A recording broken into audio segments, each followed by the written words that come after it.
Hello, hope all is going well. So, if you wouldn't mind, just closing your eyes with me for a second to picture a couple of situations.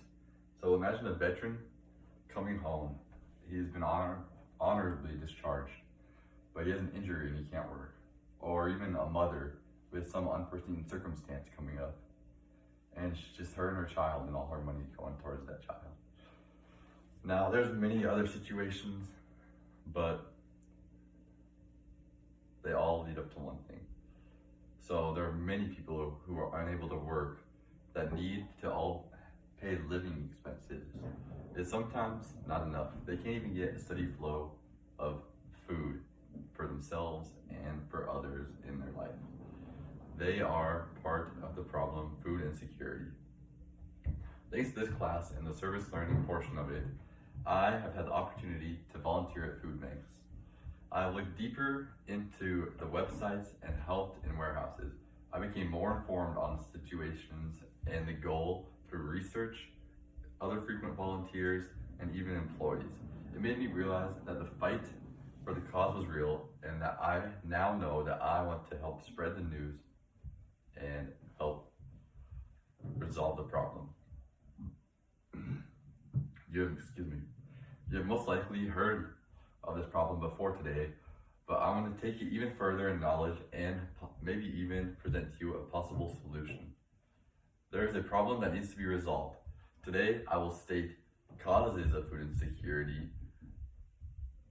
issues that food insecurity cause, and maybe even present to you a possible solution to make people feel more comfortable about where their next meal will come from. So first, I will explain causes of food insecurity. I knew of a few different causes before this, but as I dug deeper, I found some that I probably would have never even thought of. So I'm gonna start with the obvious. And in an article called Hunger and Food Insecurity, published in November of 2011, it states a few causes of food insecurity, including unemployment, low wages, and poverty. Now, these were the same causes that we were talking about in those scenarios that we imagined.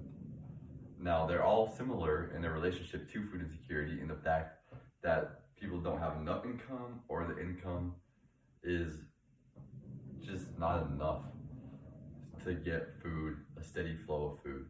Now, there are other issues, and these are the ones that I probably would not have thought of if I did not have to do a little more research into this, even after hearing about this before today.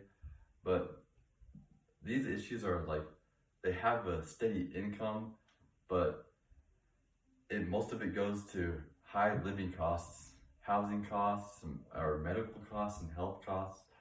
They're also like lack of help, for example, like lack of food stamps. Now, there's just many issues, and they all really add up and have a big impact on food insecurity. And it causes a rather abundant amount of people that have food insecurity. And in the article, Understand Food Insecurity, which was published in 2019, it states an estimated 1 in 9 Americans were food insecure, equating to over 37 million Americans. That's a lot of Americans, and that's only American. That isn't even worldwide. In another article of What is Food Insecurity, published by WebMD from 2020, it explains different kinds of food insecurities. Now, the first kind of food insecurity that it states is low food insecurity, which means that they're able to get food, but the quality is just poor. And then another example that it states about food insecurity is high food insecurity, which is the struggle to get food, or they don't even know where their next meal is coming from. They just don't know if they can get food. So, with food insecurity comes other issues for people who have this struggle. And in an article called Food Insecurity, What is it and what is causing it, published in 2020, it states a few things about its attributions to health issues. One thing that it mentions is food insecurity. They aren't getting enough food. This causes malnutrition, and malnutrition just leads to many other health issues that nobody wants in their Another thing that I found very interesting was excuse me, that food insecurity causes a higher risk for bacteria or infections. And it's stated that many people live together often because they don't have enough money to live on their own. And when one person gets a bacteria or infection, it often spreads to whoever they're living with. So now we have seen the problem, and I want to possibly present to you a solution. So I propose a plan that requires volunteering and other methods of giving to help try to end or at least help the problem of food insecurity and to prevent hunger and health issues. So one of the main organizations that observe food insecurity is the U.S. Department of Agriculture. I'm just going to reference them from here on out as the USDA.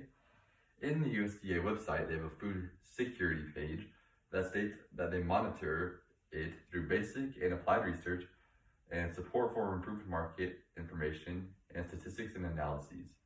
In the article, they're talking about the worldwide problem and how they're expected the need for it to go up. They also state to meet this need, the United Nations estimates that the production in developing countries will need to almost double.